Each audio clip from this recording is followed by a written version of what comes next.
So you've submitted an offer on your dream home, and now you're waiting to find out what the seller's response will be.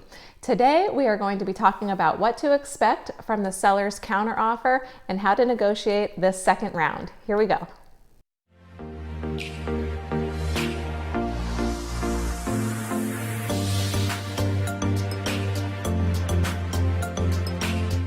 Hi, I'm Jessica Genung, and I'm a realtor in the Murrieta Temecula Valley with Realty One Group Southwest. Thanks so much for checking out my channel. Today, I am going to be discussing step number 5 of the home buying process. If you would like to request a copy of my buyer roadmap, there is a link down below in the description where you can download it automatically.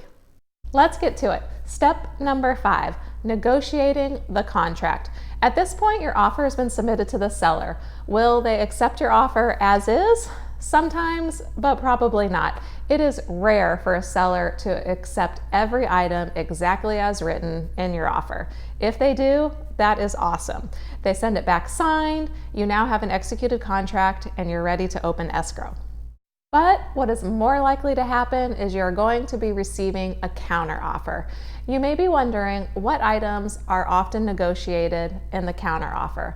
Price is the most obvious and most common, but here are some other common counteroffer items.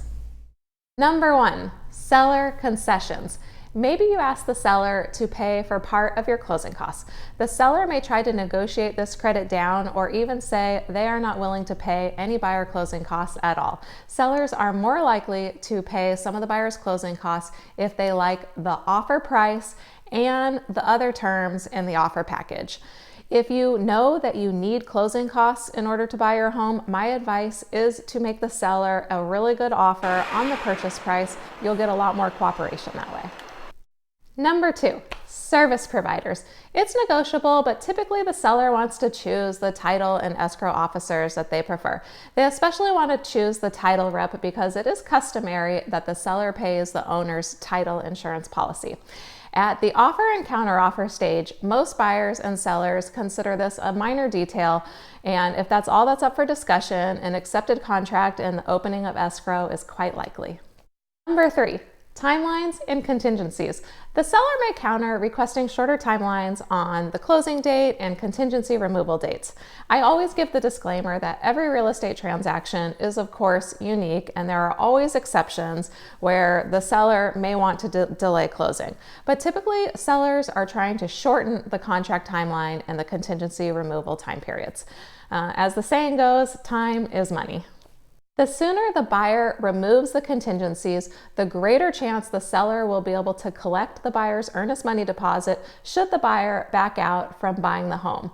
A common example would be the seller counters requesting a 30-day or a 25-day close of escrow instead of 45 that was written into the contract. Requesting the physical inspection period to be 10 days instead of the typical 17 days is another common example. Counteroffers often contain requests to tighten timelines. Number 4, inclusions and exclusions are often addressed in counteroffers. What items such as appliances, etc., will the seller include in the home purchase? Unless it specifically states in the MLS that an item is excluded, I typically advise my buyer clients to just ask for the item in their offer. Refrigerator or washer or dryer is a good example. But maybe the seller decided that they want to take the item that we requested to their new home. It is common to see something like that in a seller's counteroffer. Another common home decor item that I see fairly regularly is nicer light fixtures, such as a chandelier.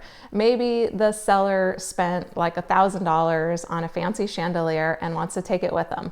They are going to want to settle that matter in the counteroffer process.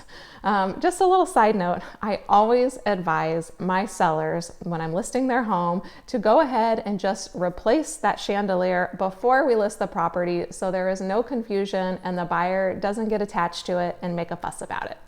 That wraps up step number 5 in my series describing the home buying process. If you are considering moving to my area here in Murrieta, California, we have put together a relocation guide to help you get acquainted to the area.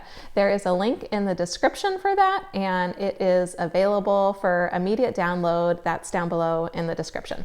As always, I love getting feedback and addressing any questions that you have about SoCal real estate.